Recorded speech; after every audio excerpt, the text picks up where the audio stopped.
Good morning friends, সবাই কেমন আছো? গরমে ভালো আছো তো?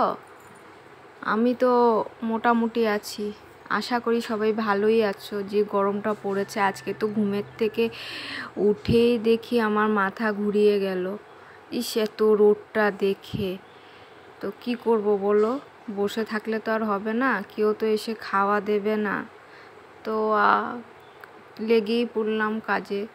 তো দেখো, সকালবেলা লিকার চা বানিয়ে নিলাম। এদিকে বাসি ঘর মুছে, রান্নাঘর মুছে, গ্যাস মুছে ফ্রেশ হয়ে তো লিকার চা বানিয়ে নিলাম। এখন আমরা লিকার চা খাবো 3 জনে। তো আমি তো সকালবেলা লিকার চাই খাই, এক টাইমই দুধ চা খাই বিকেলে। তো 3 জনের জন্য ঢেলে নিলাম লিকার চা। অ্যাকচুয়ালি না, গরম দিনে লিকার চাই খেতে হয়, দুধ চাটা না খাওয়াটাই ভালো আমার মতে। তারপরে খাওয়া হয়ে গেছে, হওয়ার পরে তো আমাকে হাজব্যান্ড বলছে যে সেওই এনেছিলাম, কবে বানাবে? তা আমি বললাম যে খাবে, আজকে বানাবো, আবার টিফিন কি নেবে? তো ও বলছে আচ্ছা তুমি বানাও না, টিফিনের কথা পরে দেখা যাবে। তো দুদিন তো অনেক দিন আগে এনেছিল, তো দুদিন তো খাওয়া হয়নি, কারণ আমি উপোস ছিলাম তার জন্য। তো এখানে আমি ভাবলাম যে ঠিক আছে আজকে বানিয়েই নিই।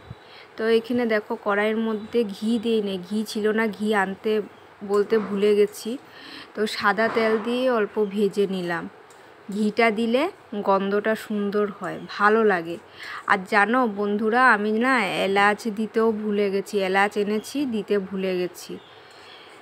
তো কি করব বলো, পরে মনে পড়েছে। তো তারপরে এটাকে ভেজে নিচ্ছি, আর এত লাল হয়ে গেছে ভাজাটা। তো আমি এখন দেখছি, এখনও দেখেছি, তখনও বুঝেছি, তখন ভেবেছি যে না ভালোই লাগবে, কিন্তু ভালোই লেগেছে। আমি ভাবলাম যে খারাপ লাগবে, তো ভালোই লেগেছে। তো নামিয়ে নিলাম, নামিয়ে ওই কড়াইতে অল্প দুধ ঢেলে নিলাম। আমি পাউডার দুধ নিয়ে নেই, আমি গোল্ডটা নিয়েছি, আমুল গোল্ড। তো আমুল গোল্ডটা যে অল্প ঘন আছে, আর আমুল তাজাটা অল্প হালকা ঘন, বেশি ঘন না, তার জন্য গোলটা এনেছে। তো গোলটা দিয়ে খেতে ভালো লাগে, পায়েস হোক সেওই হোক খেতে ভালোই লাগে। তো তারপরে কি বললাম, দেওয়ার সাথে সাথে কালারটা চেঞ্জই হয়ে গেল। তো আমি মানে ঠাকুরকে ডাকছি, ভালো হলে হয়, আবার বর আবার বলবে তো হ্যাঁ আমি আনলাম এত কষ্ট করে, কি বানিয়েছো, এর জন্য ভয় ভয় লাগছিল। তো খেতে ভালোই হয়েছিল, খারাপ হয়নি। তো আমি শেষে অল্প কাজু দিয়ে দিলাম।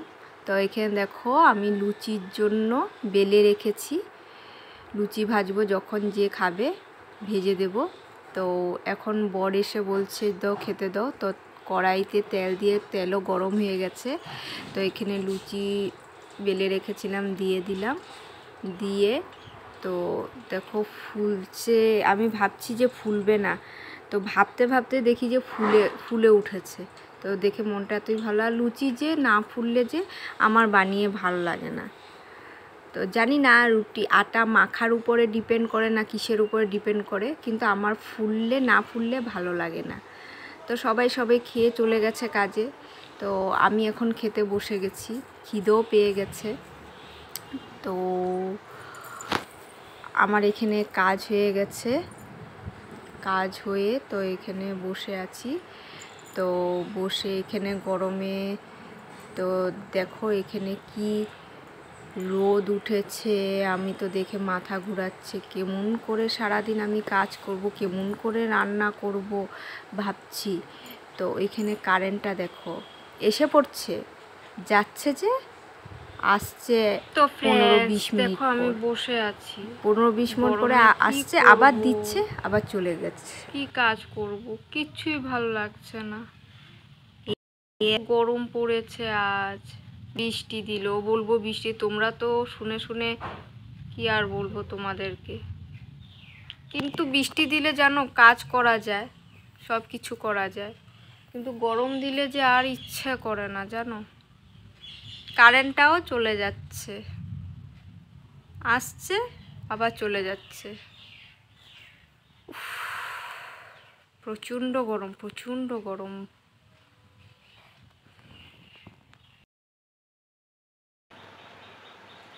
হ্যালো বন্ধুরা, কি করছো? তোমাদের খাওয়া দাওয়া হয়েছে? তো আমার এখনও হয়নি।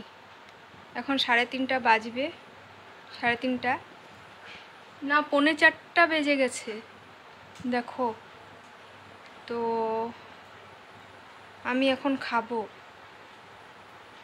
আজকে আর তোমাদের সাথে কিছুই শেয়ার করলাম না। গরমে মানে আমি বসি আর কাজ করি, একদম ভালো লাগছে না। আজকে প্রচণ্ড গরম এখানে। তো আমি কি রান্না করেছি একবার চলো দেখিয়ে দিই তোমাদেরকে। একদম সিম্পল রান্না করেছি। এটা হলো ভাত, তো এটা হলো চানার ডাল পেঁয়াজ সোমবার দিয়ে,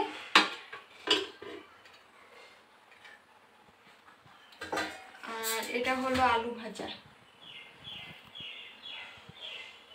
ভাজা। আর কিচ্ছু না, গরমে কিচ্ছু খেতে ইচ্ছা করছে না, কিচ্ছু না। তো খেয়ে নিই, পরে আসবো। হ্যাঁ, গরমে দেখেছো চোখ মুখ সব ঢুকে গেছে, কি অবস্থা গরমে। ঠিক আছে, তো দেখো আমি খাওয়া দাওয়া শেষে বসেছিলাম, কিছু মোবাইল দেখছিলাম কিছুক্ষণ। তো এত গরম লাগছে, আমি ভাবলাম যে চান করে আসি। চান করতে যাবো, মা আকাশের দিকে তাকিয়ে দেখি কি সুন্দর রেনবো বের হয়েছে। আমি মানে দেখে আর থাকতে পারলাম না, ভাবলাম যে তোমাদের সাথে একটু শেয়ার করি। কি ভাল লাগছে না রেনবো, অনেক দিন পর দেখলাম, দেখে এতই ভালো লাগছে। কিছু জিনিস আছে মানে কিছু যেমন খাওয়াও আছে, অনেক দিন পরে খেলে ভালো লাগে। কিছু জিনিস আছে মানে অনেক দিন মানে দেখা তো হয়ই না, বের তো হয়ই না। তো এই সময়তেই বের হয় রামধনু। তো ওই দেখে এত ভালো লাগলো, আমার ফুর্তিতে একদম মানে কি আর বলবো তোমাদেরকে। তারপর আমি চান করে এসে পড়েছি। তো কাপড়গুলো ডেইলি কাচছি, শুকোচ্ছে। তো এক রোদেই তো শুকিয়েছে, এত গরম পড়েছে। শুকাচ্ছে, এনে চেয়ারে রেখে দিচ্ছি। তো কতগুলো চেয়ারে ভাঁজ করে রেখেছিলাম, তো ওগুলো আর ভেতরে ঢোকানো হয়নি। তো আজকে ভাবলাম যে সব কাপড় ভাঁজ করে ভিতরেও ঢোকাবো ভেবেছি। তো আজকে ফাইনাল একদম ডিসিশন নিয়েছি, যাই হয়ে যাক না কেন আজকে আমি ঢোকাবো। তো বসে এগুলো ভাঁজ করছি, আর কাজ করলেই কাজটা কমপ্লিট হয়। এখন যদি বসে থাকা করব বলে কাজটা আর হতো না, তাই না বলো? তো তার জন্য সময়ের কাজ সময়ই করে নিতে হয়। আগে আমার মা বলতো যে কালের জন্য কিচ্ছু রাখতে নেই, কালটা হলো বহুত খারাপ। তো এখানে দেখো ভাঁজ করা হয়ে গেছে। তা আমি ভাবছি এক করে সুন্দর করে, যেখানে হাজব্যান্ডের শার্ট প্যান্ট থাকে ওখানে সুন্দর করে ঢুকিয়ে নিলাম। তারপরে আমারটাও জায়গা মতন রেখে দিলাম। কাপড় রেখেও মানে মনে হয় যে আরেকটা আলমারি কিনতে হবে। কি বলবো বলো তো, কাপড় মানে একদম ভালোই লাগে না, জায়গাই খুঁজে পাই না, এত মানে ভর্তি হয়ে গেছে। কিছুই কাপড় নেই, কিন্তু আবার দেখো পুরো ভর্তি হয়ে গেছে। তারপরে না, এই যে এটা দেখেছো, এটা লাগাল পাচ্ছি না। এত ভগবান আমাকে বেটে কেন বানিয়েছে কি জানি। চেয়ারের উপরে উঠে তারপরে আমি এটাকে রাখলাম।